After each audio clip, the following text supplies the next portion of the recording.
ನಾನು ಮಾಡ್ಕೊಳ್ತೀನಿ. ನಾವು ಅವೆಲ್ಲ ಕ್ಲೀನ್ ಮಾಡಲಿಲ್ಲ ಅಂದರೆ ಕಷ್ಟ ಆಗುತ್ತೆ. MDCC ಬ್ಯಾಂಕಲ್ಲಿ ಸುಮ್ಮನೆ ಒಂದು ದುಡ್ಡು ಕೊಟ್ಟವ್ರೆ, ಅವರ ನೌಕರರಿಗೋಸ್ಕರ ಜಮೀನು ತಗೊಂಡವ್ರೆ. ಅವೆಲ್ಲ ರೆಕಾರ್ಡ್ ನನ್ನ ಹತ್ರ ಇದೆ. ಈಗ ನನ್ನ ಹತ್ರ ಒಂದು ಬಂಡ್ಲೆ ಇದೆ. ಈಗ ಅವರು ದುಡ್ಡು ತಗೊಂಡು ಜಮೀನು ಇಲ್ಲ, ಜಾಗವೂ ಇಲ್ಲ, ಸೈಟು ಇಲ್ಲ, ವ್ಯವಹಾರ ಅಂತ ನಡೆದಿದೆ. ಆ ಎನ್ಕ್ವೈರಿ ತಗೊಂಡೋಗಿ ಅಲ್ಲೆಲ್ಲ ತೆಗೆಸ್ಬಿಟ್ಟು ನಿಲ್ಲಿಸ್ಬಿಟ್ಟಿರ್ತಾರೆ. ಈ ಥರ ಎಲ್ಲ ಅನಾಹುತಗಳಾಗಿದೆ ನಮ್ಮ ತಾಲೂಕಿನಲ್ಲಿ. ರೈತರಿಗೆ ಈಗ ನೋಡಿ, ಸಿಂಪಲ್ಲು ಅನ್ಗೂಡಲ್ಲಿ ಇನ್ನೂ ಅಪ್ಲಿಕೇಶನ್ ಹಾಕೋದಾಗ್ತದೆ. ಯಾಕೆಂದರೆ ಆ ಸೆಕ್ರೆಟ್ರಿ 4 ಕೋಟಿನೋ 5 ಕೋಟಿನೋ ಎಷ್ಟಪ್ಪ 400 ಕೋಟಿ ತಿನ್ಕೋಗ್ಬಿಟ್ಟವಳು. ಯಾರಾಗಾರ ಜವಾಬ್ದಾರಿ ಅದಕ್ಕೆ? ಆ ಹೆಣ್ಮಗಳು ನನಗೆ ಒಬ್ಬ ಮಗ ಬರ್ತಾನೆ. ಈಗ ಅನ್ಯಾಯವಾಗಿ ಅವನಿಗೆ 6 ಸಾವಿರ ಆಯಿತು. ಆ ಹೆಣ್ಮಗಳು ನಾನು ಫಸ್ಟ್ MLA ಆದಾಗ ನಾನು MLA ಅಮ್ಮ ಯಾವ್ದು ಸರ್ ನೀವು ಆ ಥರ ಎಲ್ಲ ನಮಗೆ ಇದನ್ನು ಡೈರೆಕ್ಷನ್ ಕೊಡೋಂಗಿಲ್ಲ ಸರ್, ವೈದ್ಯನಾಥ್ ತೋರ್ತೀನಿ, ನೀವು MLAನೇ ಬೇರೆ ನಾನೇ ಬೇರೆ ಅಂತ ಅದೇ ಸೆಕ್ರೆಟ್ರಿ ಅಂದಿದ್ರು. 4 ಲಕ್ಷ ತೊಗೊಂಡೋಗಿದ್ದಾರೆ ಸೆಕ್ರೆಟ್ರಿ. ಕೋಟಿ ಅವ್ರಿಗಾಗ್ಬೇಕಾದ್ರೆ ವೈದ್ಯನಾಥ್ ವರದಿ, ನಮ್ಗಾಗ್ಬೇಕಾದ್ರೆ ಸಹಕಾರಿಗಳೆಲ್ಲ ನನ್ನ ಬೆಂದವ್ರೆ. ಈಗ ಯಾರು ಸಹಕಾರಿ ಯಾರು ಇದಪ್ಪ? ರಾಜಕಾರಣಿನೇ ಸಹಕಾರಿ ರಾಜಕಾರಣಿ. ಆದರೆ ನ್ಯಾಯ ಕೊಡ್ಬೇಕಲ್ಲಿ ಕೂತಾಗ ಆಗ ಅವನು ಮನುಷ್ಯತ್ವವಾದಿ ಆಗ್ತಾನೆ ಹೊರತು ಅವ್ನು ರಾಜಕಾರಣಿ ಆಗಲಿ ಸಹಕಾರಿ ಆಗಲಿ ಮಾನವೀಯತೆ ಇರಬೇಕು. ಅವನಿಗೆ ಸಂಸ್ಥೆನ ಉಳಿಸಿ ಬೆಳೆಸಬೇಕು, ರೈತರನ್ನು ಕಾಪಾಡಿಕೊಳ್ಳುವಂಥ ಗುಣ ನಿಮ್ಮಲ್ಲಿ ಇದೆ. ದಯಮಾಡಿ ನೀವು ಮುಂದುವರಿಯೋ ಸರ್, ನಾವು ನಿಮ್ಮ ಬೆನ್ನಿಗೆ ಖಂಡಿತವಾಗ್ಲೂ ಇರ್ತೀವಿ. ಇದನ್ನಾದಷ್ಟು ಕ್ಲೀನ್ ಮಾಡಿ ಅಂತ ಹೇಳಿ ಈ ದಿನ ಬಂದಿದ್ದಕ್ಕೆ ನಮ್ಮೆಲ್ಲರ ಅವ್ರಗಳ ಪರವಾಗಿ ನಾನು ಸನ್ಮಾನ ಮಾಡ್ತಾಯಿದ್ದೀನಿ. ವಿಶೇಷ ಇನ್ನೊಂದಂತಂದರೆ ನಮ್ಮ ದಲಿತ ಹುಡುಗ 6 ಗೋಲ್ಡ್ ಮೆಡಲ್ ತಗೊಂಡ್ಬಿಟ್ಟಿದ್ದಾನೆ, ಪವನ್ ಅಂತ. ನನ್ನ ಮಗನ ಹೆಸರೇ ತಿಪ್ಲಾಪುರ ಹುಡುಗ. ಅವನಿಗೂ ಕೂಡ ಮೊನ್ನೆ ಚಿನ್ನದ ಪದಕಗಳು ಪಡೆದಿದ್ದಾನೆ. ಮೊನ್ನೆ ನಮ್ಮ ಇನ್ನೊಬ್ಬಳು ಹೆಣ್ಮಗಳು ಹಸೀನಾ ಅಂತ ಅಂದ್ಬಿಟ್ಟು ಅವಳು 11 ಪದಕ ಪಡೆದಿಲ್ಲ. ಅವ್ರ ಮನೆಗೆ ಹೋಗಿ ಮರೂರು ಹೆಣ್ಮಗಳು, ಅವರಪ್ಪ ಕಂಡಕ್ಟರ್, 11 ಪದಕ. ನಾನೇ ನೆನ್ನೆ ಒಬ್ಬ ಗೋವಿ ಹುಡುಗ ಫಿಲಾಸಫಿಲಿ ನೆನ್ನೆ ನಮ್ಮ ಹುಣಸೂರು ನೋಡಿ ಹೆಂಗೆ ಹೋಗ್ತಾ ಇದ್ದಲ್ಲ, ಹಂಗೆ ಸಹಕಾರಕ್ಕೂ ಮತ್ತು ರಾಜಕಾರಣಿಗಳಿಗೂ ಸಂಬಂಧ ಇಲ್ಲ. ರಾಜಕಾರಣಿನೇ ಬೇರೆ, ಸಹಕಾರಿನೇ ಬೇರೆ. ವೈಜ್ಞಾನಿಕ ಹೊರದಲ್ಲಿ ಹಿಂಗೆ ಹೇಳುತ್ತೆ ಅಂತ ನೀವು ಕೂಡ ಅಷ್ಟೇ ಆ ಸಹಕಾರಿ ಕ್ಷೇತ್ರನ ಹರಿದಿ ಕೊಡ್ತಿದ್ದೀರಿ. ನಿಮ್ಗೇನು ದೊಡ್ಡ ವಿಚಾರ ಅಲ್ಲ ಈಗ. ಆದರೆ ಈಗ ನಿಮಗೆ ಪ್ರಬಲವಾದಂಥ ಟೀಮು ಕೂಡ ಸಿಕ್ಕಿದೆ.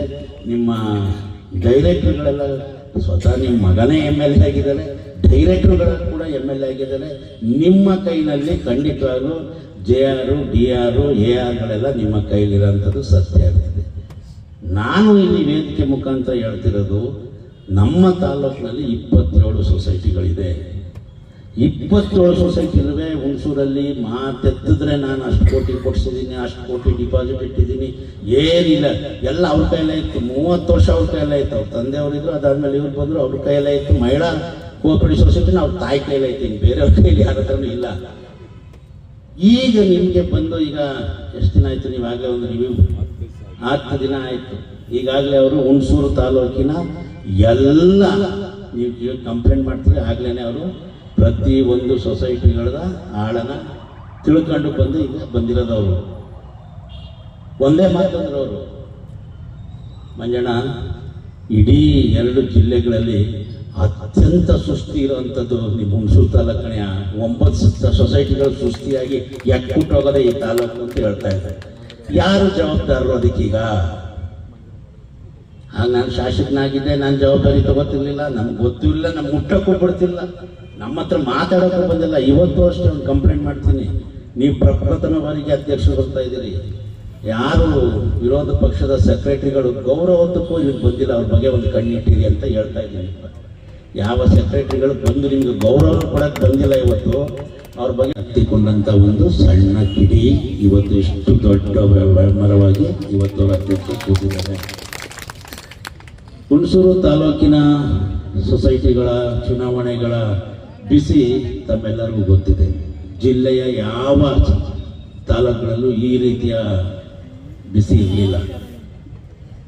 ಆ ಸ್ಥಾನದಲ್ಲಿ ಇದ್ದವರು ಹೇಳ್ತಾ ಇದ್ದಿದ್ದೆಲ್ಲನೂ ಸಹಕಾರಿಗಳೇ ಬೇರೆ, ರಾಜಕಾರಣಿಗಳೇ ಬೇರೆ. ಸಹಕಾರಿಕೆ ವೈದ್ಯನಾಥ ವರದಿ ನಮ್ಗೋದಕ್ಕೆ ಸಂಬಂಧ ಇಲ್ಲ, ಬರೀ ಗಂಟ್ಲಿಂದ ಮೇಲಿದ ಮಾತುಗಳು. ಇವತ್ತೇನಾಯಿತು ಉತ್ತರ?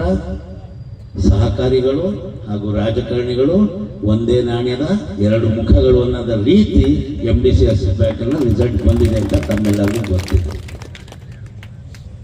ಇಡೀ ರಾಜ್ಯದಲ್ಲೇ ಬೀದರು, ಬೆಳಗಾಮು, ಮಂಗಳೂರು, ಚಾಮರಾಜನಗರ, ಮೈಸೂರು ಯಾವ ಹಂತನೂ MLA ಎಲೆಕ್ಷನ್ ಆಗಲಿಲ್ಲ. MDCC ಎಲೆಕ್ಷನ್ಗಳು ಆ ಮಟ್ಟದಲ್ಲಾಗಂಥ ಸ್ಥಿತಿಗಳು ಉದ್ಭವ ಆಗಿದೆ. ಅವ್ರಿಗೆಲ್ಲ ಹೆಂಗಾಗೋಗಿತ್ತು ಅಂತಂದ್ರೆ ಬಲ್ಲವನೇ ಬಲ್ಲ ಬೆಲ್ಲದ ರುಚಿ ಅವ್ರಿಗೆ ಚೆನ್ನಾಗಿ ಗೊತ್ತಿತ್ತು ಸಹಕಾರ ಕ್ಷೇತ್ರದಲ್ಲಿ ಏನು ರುಚಿ ಇದೆ ಅಂತ ಅಂದ್ಬಿಟ್ಟು.